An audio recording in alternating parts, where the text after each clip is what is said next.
Figure Form 45. Thank you for your time checking my video.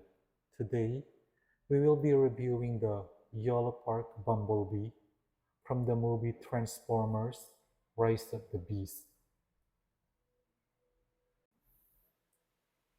Now, this is the third uh, character in the first wave of Yolopark AMK series 16 centimeter model kit. Now, for those who are not aware, these are actually model kits like Gundam, but they are basically like 90% pre-built out of the box. So if you are really not a model kit builder, these are still gonna be easy to build for you because they're basically 90% pre-built and you just have to put them together. Um, Another thing is that these are non-transforming. So if you are the transformer collector who only collects transforming robots, this is not for you because, as I said, these are model kits and they are non-transforming. And another thing, since they are since they are model kits, these are pure plastic.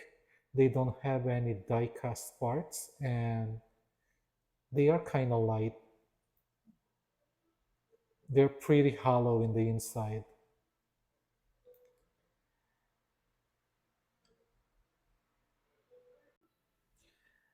Now for the accessories, same issue as I had with Optimus Prime. If you can see, Bumblebee have no weapons.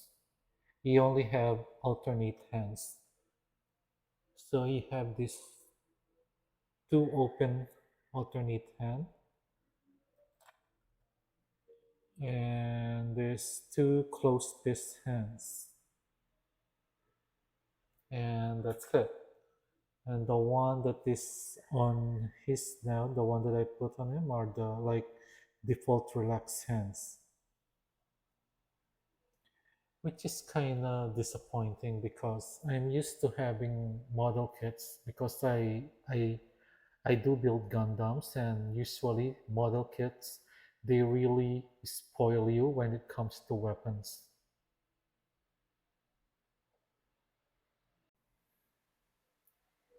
Now, one good thing about the Yellow Park model kits is that I have this test that I call the shake test whenever I build a Gundam or any model kits. And so far, these three Yellow Park products that I got, they are pretty sturdy. So it seems like they will last longer. They don't have any loose joints. Now let's go for the details. So this is the bumblebee head.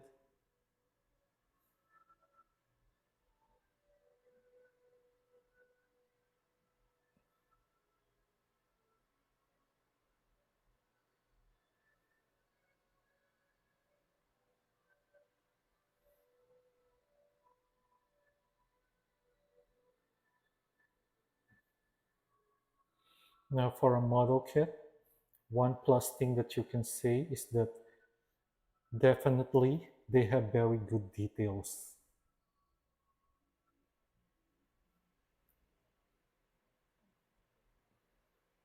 Now, as far as the aesthetic and the look of this bumblebee, I'm not sure because, to be honest, I wasn't really paying that much attention to Bumblebee in the movie Rise of the Beast.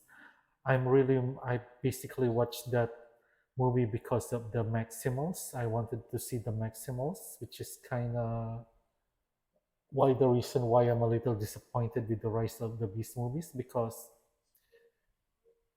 they spend most of the time in the movie in their beast mode and they only transformed when they were already in that one big fight and it was pretty fast. So I don't even know how Cheetor and Rhinox looks like when they transform because whole hell broke loose when they maximized already.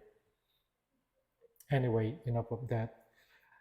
One of the thing that I don't like on this Bumblebee's aesthetics is that I find the hand too long.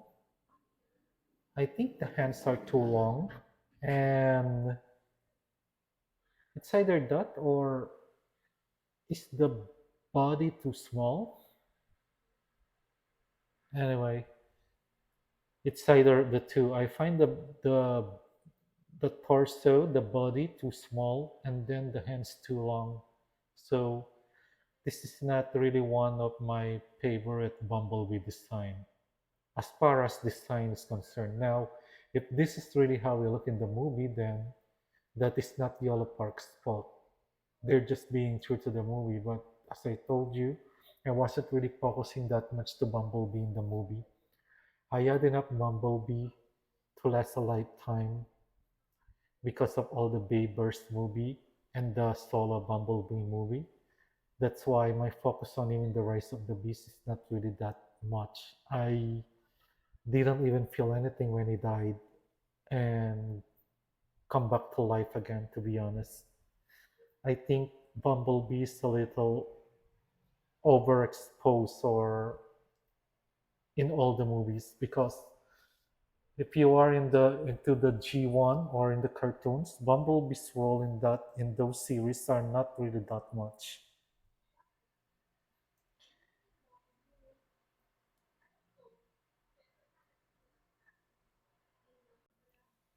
Now let's go for the articulation.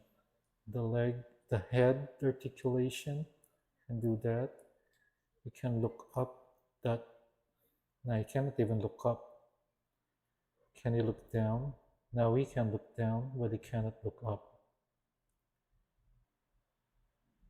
For the hand articulation, you can put that up. You can do the T pose very well.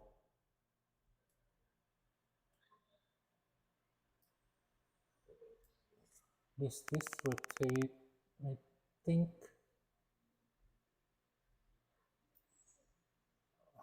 I think they do, but let me see.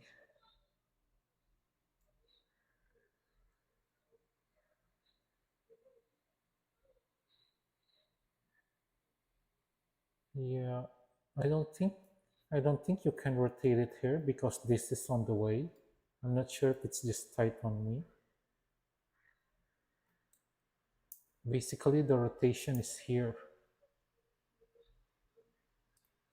and not here. By the way it took, it should have a rotation, but oh, there it does. It's just really tight. Okay, so there's articulation here. Now I cannot put it back. And then you can do this.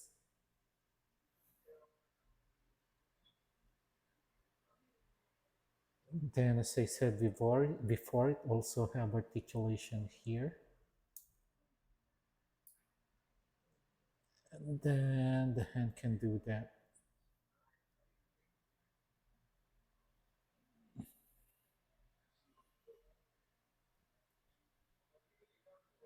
Now for the abdomen, that is the only articulation I can master on it. Can it do a side by side? Yeah, not that much. It can, but not that much. Waist rotation.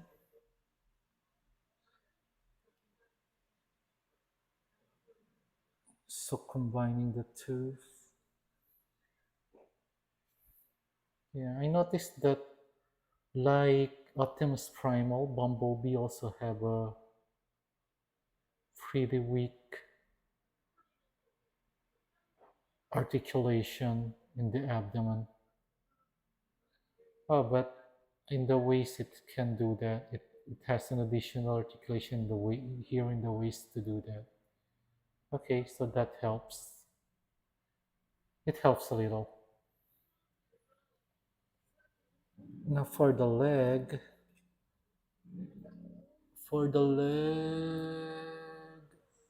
yeah, it doesn't have a drop down. I don't think it's needed though because it can already kick forward that far, and then it can kick back. It can even kick its own wings that far. So I can see why there's no need for a drop down.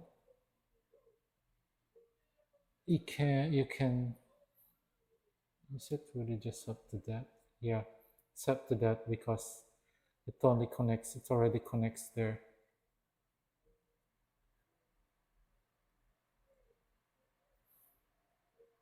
That's nice engineering though. But yeah, to be fair, I like that engineering.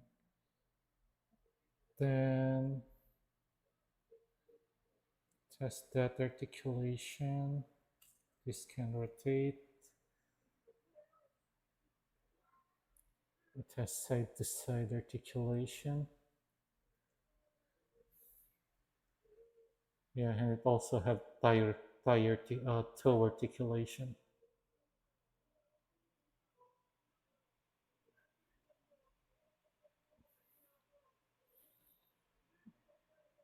So articulation wise, it's not as amazing as Prime, but I think it is acceptable for a Bumblebee figure. My other issue here is that these are too tight. I think you can rotate them. I think there's articulation here. Not to No articulation to do that, like to make it wider. But I think there's articulation to rotate it, but it's just too tight on my copy. Yeah, there is articulation there to make them go up and down, but not to widen.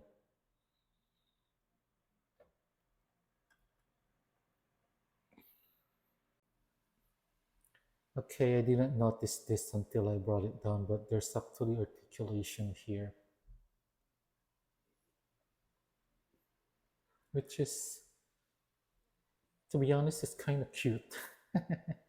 Which is a weird thing to say to a robot. But hey, it's Bumblebee. Overall, what really got me into this line and decided to buy the Optimus Primal and the Bumblebee is the Optimus Prime because that's a very well engineered kit and its articulation is pretty awesome. But for these two, starting with Optimus Primal, I had a problem with its articulation. I think I find its articulation not as amazing as Optimus Prime. But the good thing about Optimus Primal is that he has a weapon and an alternate face. Now for Bumblebee, I have the same problem with that I had with Optimus Prime because he doesn't have any weapon. He only have alternate hands. And then second, articulation wise, I think Bumblebee's articulation is better than Optimus Primal, but it doesn't just give me a wow factor like the way I felt when I was checking the articulation of Optimus Prime. And maybe the design itself of the figure.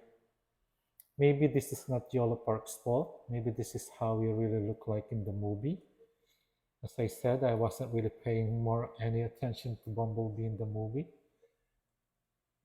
And in that case, that is not their fault. But I just really don't like the design of this Bumblebee. I think there are other Bumblebee uh, figures out there from other brands that looks way better than this one. So unless if you are a completionist, I don't know. I can't I can't really recommend this figure unlike I recommend Optimus Prime and somehow still recommend Optimus Primal. This Bumblebee kind of fell a little. I don't know. It kind of fell a little short to me. I didn't I didn't really I don't think it has the same wow factor as two other the two other model kits. But it's still a good model kit. It's just a matter of taste, maybe, in my case. And for me, it's really a no buy.